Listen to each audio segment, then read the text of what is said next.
imiryango yose nimukome yombi, nimusingize Imana mu rwamo rw'ibyishimo, kuko Uhoraho umusumba byose ari ruterabwoba,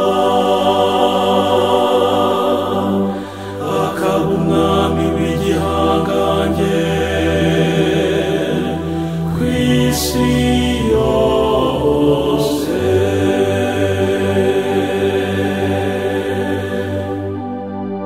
Imana izamutse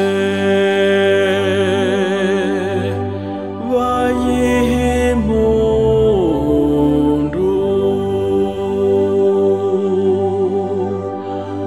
Uhoraho azamutse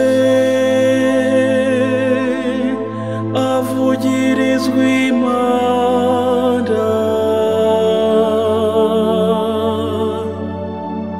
nimucurangire umwami wacu, nimucurange, nimucurangire umwami wacu, nimucurange.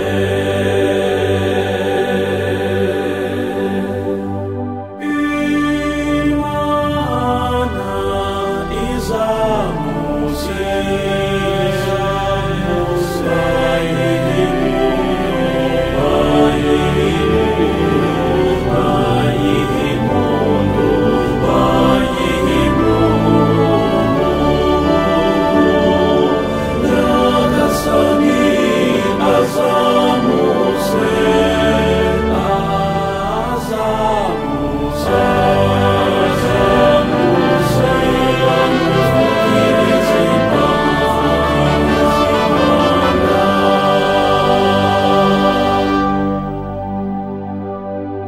kuko Imana ari umwami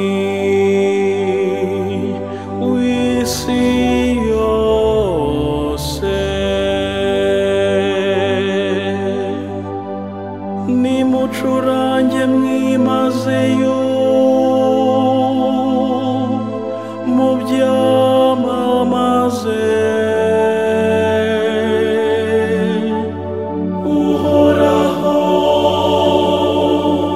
n'umwami ugenga amahanga, Imana itetse ku ntebe yayo yuje ubuhanga.